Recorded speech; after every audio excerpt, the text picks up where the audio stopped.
ಇನ್ನು ಮುಂದಿನ ಸುದ್ದಿ ನೋಡ್ತಾ ಹೋಗೋಣ. ವಿಜಯಪುರದ ಸುದ್ದಿ. ಅಧಿಕಾರಿಗಳ ನಿರ್ಲಕ್ಷ್ಯಕ್ಕೆ ಬೆಳೆಯನ್ನ ರೈತರು ಕಳೆದುಕೊಂಡಿದ್ದಾರೆ. ವಿಜಯಪುರದ ರೈತರ ಕಣ್ಣೀರ ಕಥೆಗಳಿಗೆ ಕೊನೆನೇ ಇಲ್ಲದಂತಾಗಿದೆ. KBJNL ಕಾಲುವೆ ಒಡೆದು ಜಮೀನುಗಳಿಗೆ ನೀರು ನುಗ್ಗಿದೆ. ಇದರಿಂದ ಅಪಾರ ಪ್ರಮಾಣದ ಬೆಳೆ, ಬಂಗಾರದಂತ ಬೆಳೆ ನಾಶ ಆಗಿದೆ. 20 ದಿನಗಳಿಂದ ನೀರು ನಿಂತಿದ್ದರಿಂದ ಬೆಳೆದಂತ ಬೆಳೆ ಕೊಳಿತು ಹೋಗ್ತಾ ಇದೆ. 30ಕ್ಕೂ ಹೆಚ್ಚು ಎಕರೆ ಪ್ರದೇಶದ ವಿವಿಧ ಬೆಳೆಗಳು ಕಾಲುವೆ ನೀರಿಗೆ ಆಹುತಿಯಾಗಿದೆ. 30ಕ್ಕೂ ಹೆಚ್ಚು ಎಕರೆ ಪ್ರದೇಶದಲ್ಲಿ ಬೆಳೆದಂತಹ ಬೆಳೆ ಕಬ್ಬು, ಮೆಕ್ಕೆಜೋಳ, ತೊಗರಿ, ಇನ್ನು ಬೇರೆ ಬೇರೆ ಬೆಳೆಗಳು ನೀರು ಪಾಲಾಗಿದೆ, ಕೊಳಿತಾ ಇದ್ದಾವೆ. 20 ದಿನಗಳಿಂದ ನಿಂತ ನೀರಲ್ಲಿ ಬೆಳೆಗಳು ಕೊಳೆಯುವಂತಹ ಪರಿಸ್ಥಿತಿ ಉದ್ಭವ ಆಗಿದೆ. ಇದು ಚಿತ್ರಣ, ಸದ್ಯದ ಚಿತ್ರಣ ಯಾವ ರೀತಿಯಾಗಿದೆ. ಜಮೀನುಗಳಲ್ಲಿ, ಗದ್ದೆಗಳಲ್ಲಿ ನಿಂತಹ ನೀರಿನ ದೃಶ್ಯ ಇದು. ಯಾವ ರೀತಿಯಾಗಿ ಬೆಳೆ, ಫಸಲು ಕೈಗೆ ಬರುತ್ತೆ ಅನ್ನೋದು ರೈತರ ಗೋಳಾಟಕ್ಕೆ ಕಾರಣ ಆಗಿದೆ.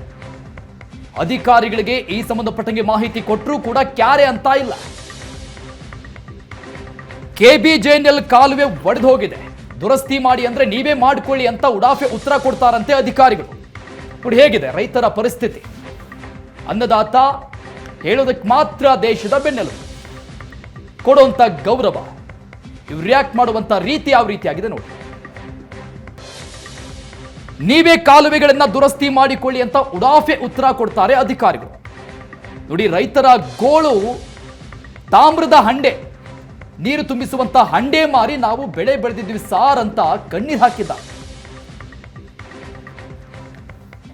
ಕಚ್ಚಿನ ಮುಗ ಉರ್ಲಾಕ ಹೋದ್ರಿ, ಕಂಡವ್ರು ಸಾಲ ಮಾಡಿ ಕಬ್ಬು ಹಚ್ಚಿನ್ರಿ ಸರ್. ಗೊಂಜಾಳ ಬಡ್ಡಿ ಹಂಗೆ ತೆಗೆದು ರೊಕ್ಕ ತೆಗೆದು ಹಾಕಿನ್ರಿ ಗೊಂಜಾಳಕ್ಕೆ. ಮನ್ಯಾಗ ಹಂಡೆ ಮಾರಿ ಗೊಬ್ಬರ ಹಾಕಿನ್ರಿ ಅದಕ್ಕೆ ಕೇಳ್ರಿ. ಮತ್ತು ನಮ್ಮ ಒಣ ಸುಕ್ಕಿ ಹೇಳ್ರಿ ನೀವು ಮನೆಗೆ 2 ಹಂಡೆ ಇದ್ದು ರೀ, ಹಂಡೆ ಮಾರಿ ಗೊಬ್ಬರ ಹಾಕಿನ್ರಿ ಅದಕ್ಕೆ. ಗೊತ್ತಿರಿ ಮತ್ತು ಸರ್ ರೊಕ್ಕದ್ರಿ ಮತ್ತೇನು ಕಂಡಬಿಟ್ಟು ಖರ್ಚು ಮಾಡೀನಿ ರೀ ಎಲ್ಲ ಅದಕ್ಕೆ ಕೂತ್ರಿ ಮತ್ತೇನು ಯಾರೂ ಬರೋವಲ್ರಿ ಸರ್. ಈಗ ದವಾಖಾನೆಗೆ ಅಡ್ಮಿಟ್ ಈಗ ತಂಗಿರಿ ಹಿಂಗೆಲ್ಲ ಕೇಳಿ ನಮ್ಮವ್ವ ತಿರ್ಕೊಂಡ್ರಿ ನೀನು ಯಾರು ಒಬ್ರು ಒಬ್ಬ ಹತ್ತನೇ ಸಾಹೇಬ್ರ ಹತ್ರ ಅವ್ರಿ ನಮ್ಗೆ ಹಾಕೋತಾರೆ. ಹೆಂಗೆ ಹಾಕೋಬೇಕ್ರಿ ನಾವು ಈ ಬಡ್ಡಿ ಹಂಗೆ ತೆಗೆದು ನಾ ಅದ ಬೆಳೆ ಮಾಡೀನಿ ರೀ ಸರ್. ಒಂದು 30-35 ಎಕರೆ ಆಗುತ್ತೆ ಸರ್.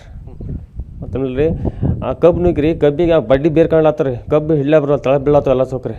ಅದು ನಿಲ್ಲಿಸ್ಬೇಕಾದ್ರೆ ಅಡ್ಯಾಗದಾರ ಸರ್ ಎಲ್ಲ ಪೂರ್ತಿ ನೀರಾಗ್ರಿ. ಹೆಂಗೆ ಮಾಡ್ಬೇಕು ರೀ ಪರಿಸ್ಥಿತಿ? 2 ಎಕರೆ ಹೊಲ ಆದ್ರಿ ಸರ್, ಹೆಂಗೆ ಮಾಡ್ಬೇಕ್ರಿ ನಾವು ರೀ? ಇಲ್ಲ ಅವ್ರು ಬಂದು ನೋಡಿರ್ಬೇಕಿಲ್ಲ ಸರ್. ಈ ಸದ ಕಿನಾಲ್ ಬಡತ್ತೆ ರೀ, ನಾಳೆ ಮಳೆ ಆತ್ರ ಅದಕ್ಕೆ ಹೆಚ್ಚು ನೀರು ಬರುತ್ತೆ ಸರ್. ಮತ್ತು ಹೆಂಗೆ ಮಾಡ್ಬೇಕು ರೀ? ಈಗ ನೋಡಿರಿ ಗೊಂಜಾಳ ಸದ್ದ ಬಂದತ್ರಿ ಈಗ ರೀ. ಈಗ ತೆಗಿಲಾಕ ಬಂದು 15 ದಿವಸ ತೆಗಿಲಾಕ ಗೊಂಜಾಳ ಕೈಯಾಗ ಸಿಗಲಿಲ್ಲ ರೀ, ಕೊಳೆ ಆಗ್ಬಿಡ್ತು ಸರ್. ಹೆಂಗೆ ಮಾಡೋದು ಸರ? ಬೆಳೆ ಪರಿಸ್ಥಿತಿ ಎಲ್ಲ ಒಣಗಿ ಹೋಗೈತಿ ರೀ ಸರ್. ಈಗ ತಗರಿ ಹಾಕಿನ್ರಿ, ಅದು ಒಟ್ಟು 4 ಎಕರೆ ಎಲ್ಲ ತಗರಿ ನೀರಾಗ ನಿಂತ್ಬಿಟ್ಟತ್ರಿ.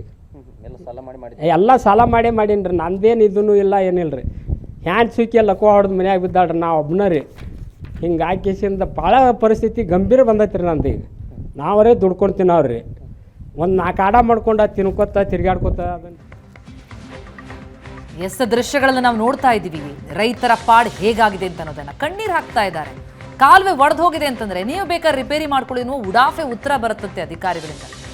ಎಲ್ಲ ಸಾಲ ಸೋಲ ಮಾಡಿ ಬೆಳೆದಂತಹ ಬೆಳೆ ಇನ್ನೇನು ಕೈಗೆ ಬರುತ್ತೆ ಅನ್ನೋ ಅಷ್ಟರಲ್ಲಿ ಈ ರೀತಿ ನೀರು ಪಾಲಾಗ್ಬಿಟ್ರೆ ಏನೂ ಇಲ್ಲ ಕೈಗೆ. ಆರೋಗ್ಯ ತಪ್ಪಿದ್ರೆ ಏನು ಮಾಡೋದು ಅಂತ ಪ್ರಶ್ನಿಸ್ತಾ ಇದ್ದಾರೆ. ಸಮರ್ಪಕವಾಗಿ ವ್ಯವಸ್ಥೆ ಆಗ್ತಿಲ್ಲ, ನೇಣೊಡ್ಡುವಂಥದ್ದೇ ಈ ಪರಿಸ್ಥಿತಿ ಈಗ ನಮಗೆ ಅಂತ ಕಣ್ಣೀರು ಹಾಕ್ತಾ ಇದ್ದಾರೆ ಅನ್ನದಾತರು. ಅಲ್ಲಿನ ಪರಿಸ್ಥಿತಿಯನ್ನ ವಿವರಿಸಿದ್ದಾರೆ ನಮ್ಮ ಪ್ರತಿನಿಧಿ. ಒಂದು ಕಡೆಗೆ ಅಧಿಕಾರಿಗಳ ಎಡವಟ್ಟು, ಮತ್ತೊಂದು ಕಡೆಗೆ ಅಧಿಕಾರಿಗಳ ನಿರ್ಲಕ್ಷ್ಯ ರೈತರ ಬದುಕನ್ನು ಅದ್ಯಾವ ರೀತಿ ಬರ್ಬಾದ್ ಮಾಡುತ್ತೆ ಅನ್ನೋದಕ್ಕೆ ಇದೊಂದು ಸ್ಟೋರಿ ಉದಾಹರಣೆ. ಕೆನಾಲ್ ಒಡೆದಿದೆ, ಕೆನಾಲ್ನ ನೀರು ಈಗ ರೈತರ ಜಮೀನುಗಳಿಗೆ ನುಗ್ತಾ ಇದೆ. ಆದರೂ ಸಹ ರೈತರು ಈ ಕಡೆಗೆ ತಿರುಗಿ ನೋಡ್ತಾ ಇಲ್ಲ. ತಿಕೋಟ ತಾಲೂಕಿನ ಕೊಟ್ಯಾಳ ಗ್ರಾಮದ 20ರಿಂದ 25 ರೈತರ ಭವಣೆಯ ಕಥೆ ಇದು.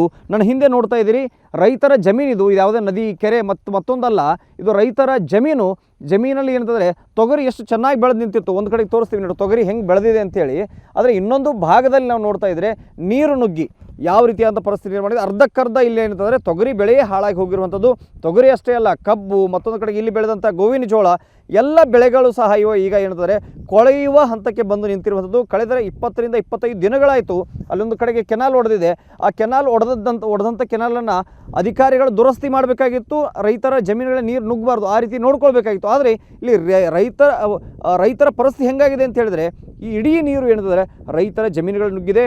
ಬಹುಶಃ ಒಂದು 30 ರಿಂದ 35 ಎಕರೆ ಜಮೀನು ಇಲ್ಲಿ ಏನಂದರೆ ಕಬ್ಬು ಬೆಳೆದಿದ್ದಾರೆ, ತೊಗರಿ ಬೆಳೆದಿದ್ದಾರೆ. ಇಲ್ಲಿ ಬೆಳೆಯ ಪರಿಸ್ಥಿತಿ ಹೇಗಾಗಿದೆ ಅಂತ ಹೇಳಿದ್ರೆ, ಎಲ್ಲ ಬೆಳೆ ನೋಡಿ, ಇಲ್ಲಿ ಇದು ಗೋವಿನ ಜೋಳ ಎಲ್ಲ ಇಲ್ಲಿ ಏನಂದರೆ ಇಡೀ ಬೇರುಗಳು ಹೀಗೆ ಈ ರೀತಿ ಕೊಳೆತು ಹೋಗ್ತಾ ಇದೆ. ಕೊಳೆತು ಹೋಗಿ ಸಂಪೂರ್ಣವಾಗಿ ಒಣಗಿ ಹೋಗ್ತಾ ಇರುವಂಥದ್ದು. ಇದು ಕೈಗೆ ಬರ್ತಕ್ಕಂಥ ಬೆಳೆ. ಇಲ್ಲಿ ನೋಡ್ಬೋದು, ಒಂದೊಂದು ಕಡೆ ತೆನೆ ಬಿಡ್ತಾ ಇದೆ. ತೆನೆ ಬಿಡೋ ಹೊತ್ತಲ್ಲಿ ಈ ರೀತಿ ಪರಿಸ್ಥಿತಿ ಆಗಿದೆ. ಸ್ವಲ್ಪ ಎಳೆದ್ರೆ ಸಾಕು, ಇಲ್ಲಿ ಸಂಪೂರ್ಣವಾಗಿ ಕೆಳಗಡೆ ಬೇರೆಲ್ಲ ಕೊಳೆತು ಹೋಗಿದ್ದಾವೆ. ಇಲ್ಲಿ ನಾವು ನೋಡ್ಬೋದು ಇಲ್ಲಿ ಯಾವ ರೀತಿ ಬೇರು ಕೊಳೆತು ಹೋಗಿದೆ ಅಂಥೇಳಿ. ಸಂಪೂರ್ಣವಾಗಿ ವಾಸನೆ ಬರ್ತಾ ಇದೆ ಎಲ್ಲವೂ.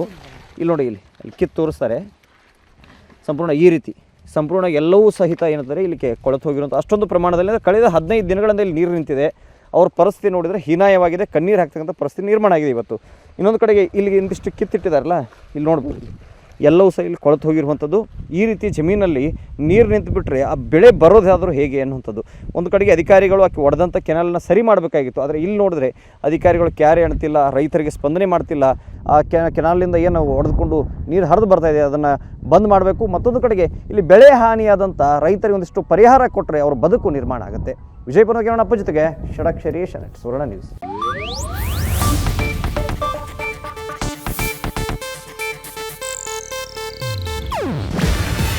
ಇದು ಏಷ್ಯಾನೆಟ್ ನ್ಯೂಸ್ ನೆಟ್ವರ್ಕ್ ಪ್ರಸ್ತುತಿ. ನೀವು ನೋಡ್ತಿದ್ದೀರಾ ಏಷ್ಯಾನೆಟ್ ಸುವರ್ಣ ನ್ಯೂಸ್.